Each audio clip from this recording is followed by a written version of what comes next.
Masyarakat umumnya akur dengan arahan kerajaan mewajibkan pemakaian pelitup muka di tempat awam yang sesak bagi mengekang penularan wabak COVID-19 yang berkuat kuasa mulai hari ini. Tinjauan di seluruh negara siang tadi mendapati masyarakat sudah mula serius memakai pelitup muka, khususnya di kawasan tumpuan dengan memakainya sebaik sahaja keluar dari kenderaan masing-masing. Wartawan Izrina Amir Hamzah menyediakan laporan berikut. Saya menyertai tinjauan penguatkuasaan bersama Ibu Pejabat Polis Petaling Jaya di Jalan Osman Selangor. Hari pertama UPS pematuhan pemakaian pelitup muka siang tadi lebih kepada teguran dan nasihat. Tiada kompaun dikeluarkan. Antara lokasi yang diperiksa, premis makanan, pasar dan terminal pengangkutan awam. Dan waktu malam, operasi tertumpu di pusat hiburan dan kelab malam. Jadi saya ambil soft approach dulu bagi mengingatkan balik. Hari ini kita dah start pakai mask di tempat-tempat tumpuan umum dan satu ketika nanti jangan salahkan kita kalau kita ambil tindakan bagi kompaun. Okay? Do not mistake kindness for weakness. Orang ramai boleh didenda RM1,000 di bawah Akta Pencegahan dan Pengawalan Penyakit Berjangkit 1988 sekiranya gagal mematuhi peraturan itu.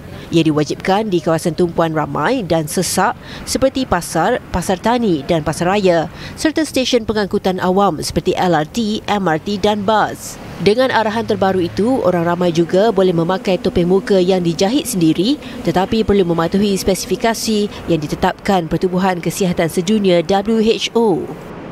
Bagus, bagi arahan kerajaan ini memang saya setuju sungguh. Pasal apa? Untuk menjaga kesihatan kita dan penyakit pun tak mudah menjangkit. Itu arahan kerajaan memang saya sokong 100%. PKP ni kan makcik memang tak pergi pasar. Inilah kali pertama. Sebab apa? Makcik takut. Memang tak. Dalam pada itu, walaupun tiada kompaun dikeluarkan, jumlah RM1,000 kepada yang ingkar mampu menjadi peringatan. Kalau tak ada, tahulah dia cuma macam stubborn lah sikit. Tak payahlah pakai, kita orang-orang sehat kan. Tapi that is not good lah kan. Kami ada keluarga, ada kawan, semua mau selamatkan lah, itu sajalah. Mesti ikut, mesti mau ikut mah. Yang penting mau ikut undang. Okey, ini Jabatan Kesihatan punya undang, kami mesti mau ikut. Kompaun mungkin boleh dibayar tetapi nyawa tidak ternilai. Pakai pelitup muka ataupun tidak, pilihan di tangan anda. Izrina Amir Hamzah, TV3.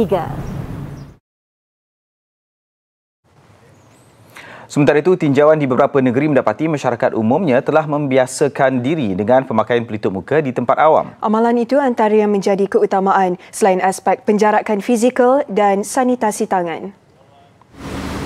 Di Perlis, tinjauan di beberapa lokasi tumpuan ramai di Kangar dan Arau mendapati orang ramai mematuhi kewajipan pemakaian pelitup muka.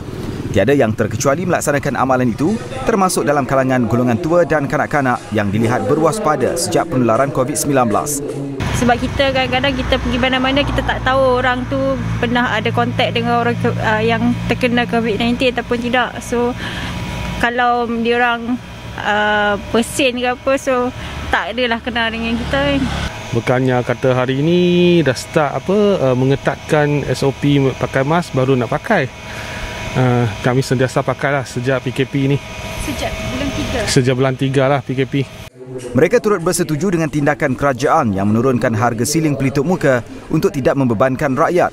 Dalam pada itu, Ketua Polis Perlis, Datuk Surina Saad memberitahu kadar pematuhan pemakaian pelitup muka di negeri itu pada tahap 85%. Katanya pemeriksaan sentiasa dilakukan di lokasi tumpuan awam, namun setakat ini belum ada individu yang dikenakan tindakan. Di Jitra Kedah, orang ramai menyambut baik arahan mewajibkan pemakaian pelitup muka di tempat awam. Mereka faham penguatkuasaan itu dilakukan bagi menjamin keselamatan orang ramai serta usaha memastikan tiada gelombang ketiga penularan COVID-19 di negara ini. Tengok hari ini semua banyak orang pakai mask, semua dah pakai dah. Mai pasar raya beli barang, semua dah pakai mask, cek suhu, semua dah. Negara-negara lain kan dah jadi macam teruk lah. Negara kita still okey lagi. Tak nak dia macam negara lain. Kalau negara lain dah teruk. Harap teruskan macam ni sampai kosong. Tak ada dah penyakit macam ni. Tindakan tegas dan kompaun terhadap mereka yang ingkar juga wajar kerana semua pihak wajar mengambil serius peraturan itu demi kepentingan orang ramai. Denda yang mahal ni pun bagus juga. Sebab apa? Denda yang tinggi ni akan menjadi pengajaran, kan?